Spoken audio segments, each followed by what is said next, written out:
Hi guys, my name is Liz Daley, and I have a slide that tells you a little bit about me. So I am from Columbia, South Carolina, which to my greatest chagrin is actually not on the coast, but it is about an hour and a half from the coast.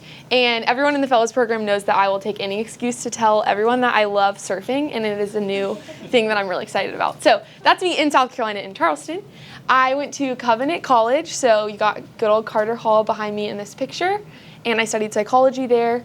And this past year, I have been working in youth ministry at Rock Creek Fellowship. I've been their assistant youth director. I did not get Fallon's permission to take this picture, and I don't know if she knows everyone's seeing it, but that's me in youth ministry. And then I realized as I was wrapping up this year and thinking about wanting a picture of my host parents that somehow we have never taken a photo together.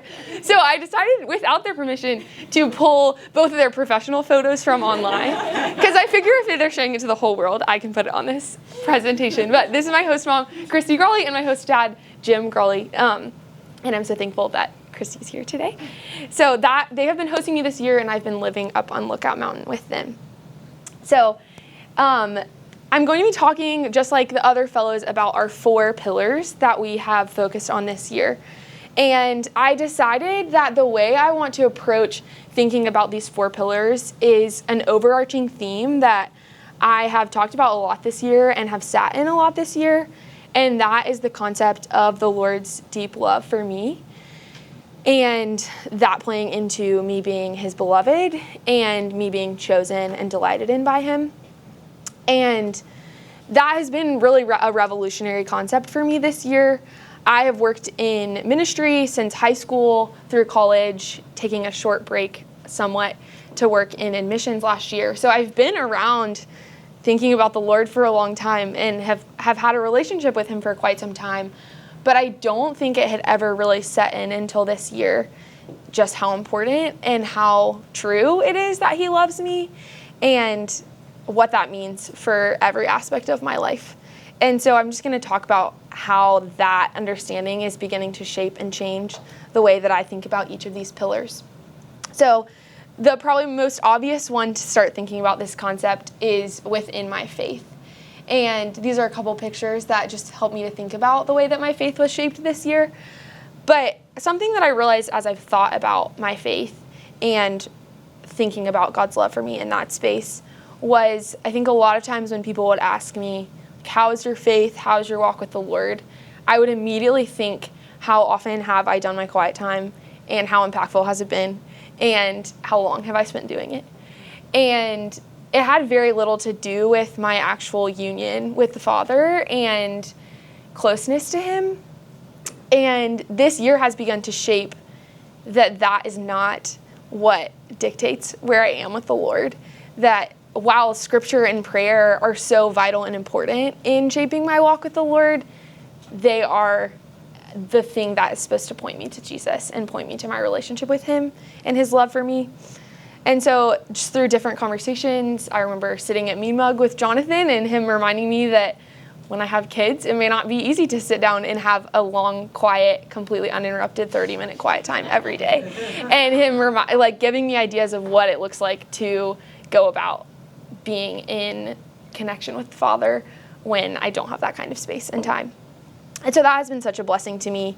And an example of me kind of sitting in the Lord's deep love for me was right around April. I was spending some time with the Lord actually in that room over there on the couch. And I was kind of just processing with the Lord things that I was thinking about, nervousness, uncertainty.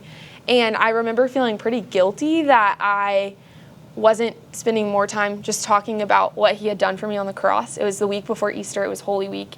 And I just remember feeling this sense from God of him reminding me, like, you have nothing to earn, and I love you like a good friend or a good parent should, and I don't expect you to sit here and just belabor the point of what I've done for you on the cross. I just want to spend time with you, and I just want to be with you. And so just continued understanding of the Lord wanting a relationship with me, not things from me, and just really getting to think about approaching my walk with the Lord less as a to-do list or a task and more as a relationship and a connection. And that has just been something that I think I've just tipped the iceberg on in my walk with the Lord, but I'm really excited for what is to come in understanding that more and hopefully passing that on to students in my ministry to come. Okay, the next pillar is vocation. So as I've thought about vocation this year, something that has come about as a result of thinking about the Lord's deep love for me has been a concept of dreaming. And the way this has come about is by learning of God's deep love for me, it has allowed me to see that I don't have to stick to the easy, don't rock the boat path, so that I know what I'm doing and I won't have to risk failing, because if I failed, it would impact my already shaking worth, confidence, and security. But when I approach my vocation from a place of safety, confidence, and security, knowing that I am deeply loved by God, then I don't have to be afraid of failure.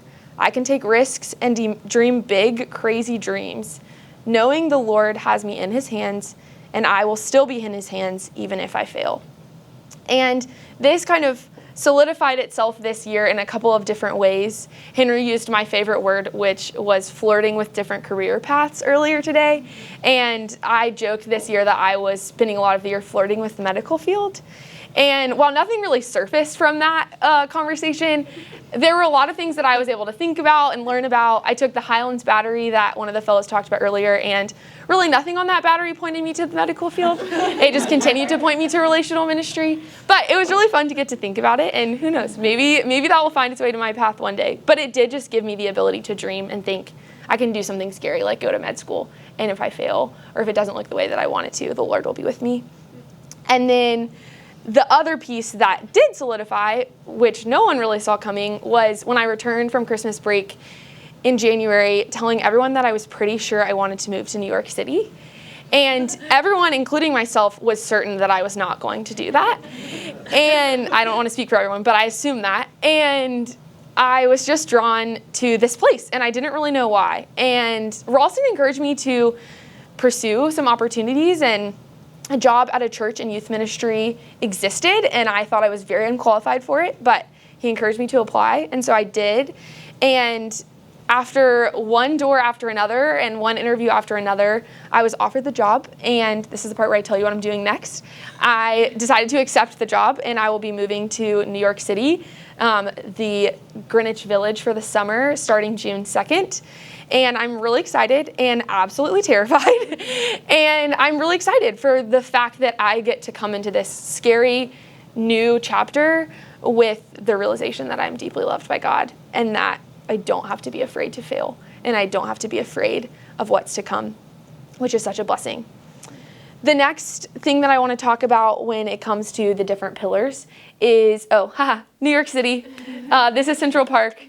That's my favorite picture of me in New York as of now, on the subway, telling my mom something she needs to do, probably. Sorry, Mom. And yeah, it's a picture. But yeah, that's the church. It's so pretty. Okay, I will be their assistant youth director. And the next pillar is civic engagement.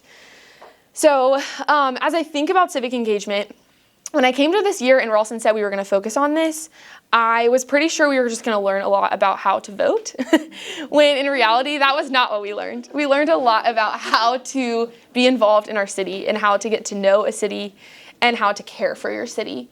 And that has been a beautiful experience for me, and one that I have had experience in, but I don't think really sunk deep into my soul in the way that it did this year. And I'm really excited for how I'm going to be able to take that with me into my next city. But something that I learned as I sat with the Lord's deep love for me in this space was realizing that in understanding the Lord's deep love for me, it's not supposed to stop with me. That love that the Lord has shown me is meant to move through me onto others. And that has been a beautiful experience to start to lean into this year of what does it look like to pour that love into those spaces. And sometimes that looks like just listening and learning and not actually doing anything. But sometimes it looks like, in still somewhat of a more passive way, we've talked about this year the idea of not looking through people, but actually looking at them. And so this year has been really helpful to stop and think about who are these individuals and why is everything they're doing full of dignity because of how the Lord has created them and his deep love for them. And I've been really thankful for my host family specifically in this way because of the way that they have modeled civic engagement so beautifully. My host mom calls herself a professional volunteer, and that is just far too humble for what is true of her life. But she is in charge of a conference that I cannot fully speak to the incredibleness of it, but it's something that it's called Being Human, and its vision is to redeem the arts and specifically to help students at Covenant College to understand what that looks like. And it's been such an inspiration to me to see you can take something that you deeply love in the way that my host mom does, and you can make it something that can be impactful and redemptive to the people around you and to your city. And so I've been excited as I've begun to think and dream about what that could look like in my life. And then my host dad works in community development throughout the country and is beginning some really exciting projects in Chattanooga. And that has been so beautiful to just see what it looks like daily to live out faithfully, seeking the good of your city. So I'm excited to have them in my corner for the rest of my life. Hello, tears.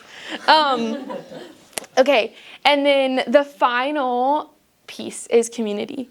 And like everyone, this has been a really meaningful and impactful experience for me.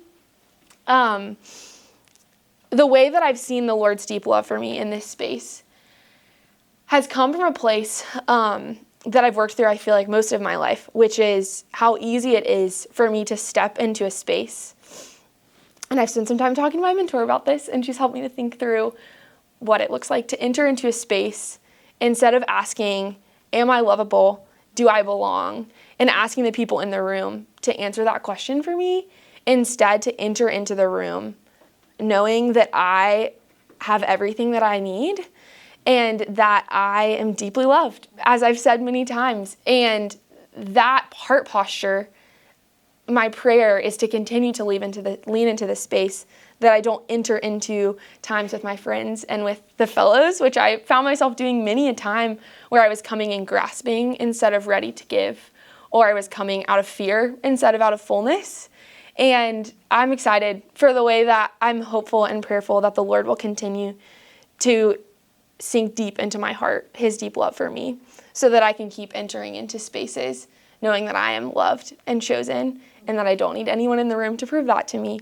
And then to have the beautiful experiences that I did this year, which was even in those spaces of insecurity where I did walk into the room asking questions of my love and my worth, to have the other fellows lovingly and faithfully dismantling those lies in ways that they maybe didn't know or realize. And sometimes the most loving thing for them was for them to not actually answer the question for me because they weren't the ones that were supposed to fill that role. But it was so beautiful for them to lovingly step into that space with me. I'm reading a quote that I think Gigi and Henry have both read, but it's from Dietrich Bonhoeffer. You should read that again next year. Apparently, we really liked it. And he says, every human wish dream, I think that's just like the dream of your community, that is injected into the Christian community is a hindrance to genuine community and must be banished if genuine community is to survive. He who loves his dream of a community more than the Christian community itself becomes a destroyer of the latter. I realized that my ideal of community, constant closeness, ease, perfection, perfect understanding, it had to be shattered, and it still does.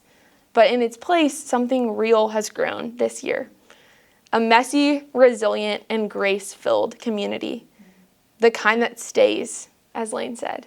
The kind that doesn't leave when things get hard, but sticks around. And the kind that reflects on God's truth, not just on emotion. And that is the kind of community I think we're actually made for. And I'm so thankful to have had the opportunity to experience that with each of the 11 people here. I want to take a second just to thank each of the 10 fellows for the ways that they have loved me and walked with me and reminded me of the Lord's truth.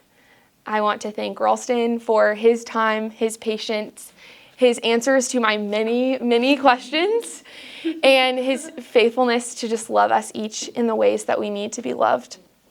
I want to thank my host family for their generosity to me, for their faithfulness to me when I was not an easy person to live with, and their willingness to lean into the hard with me. I want to thank my mentor, Leah, for her love for me, for her reminder to me to sense what I'm sensing and to listen to what the Lord is teaching me and to pay attention to my walk this entire way, and that there's always things to be learned. I want to thank my parents for their love and support, especially when they thought I was a little bit crazy to move to New York, and then very quickly got on board and went apartment hunting with me, and are going to move me there very soon. And I ultimately want to thank the Lord for the way that he has provided for me in community, in civic engagement, in vocation, and in faith. And I'm so excited for the ways that he's beginning to help me understand his deep love for me in those things. Thank you.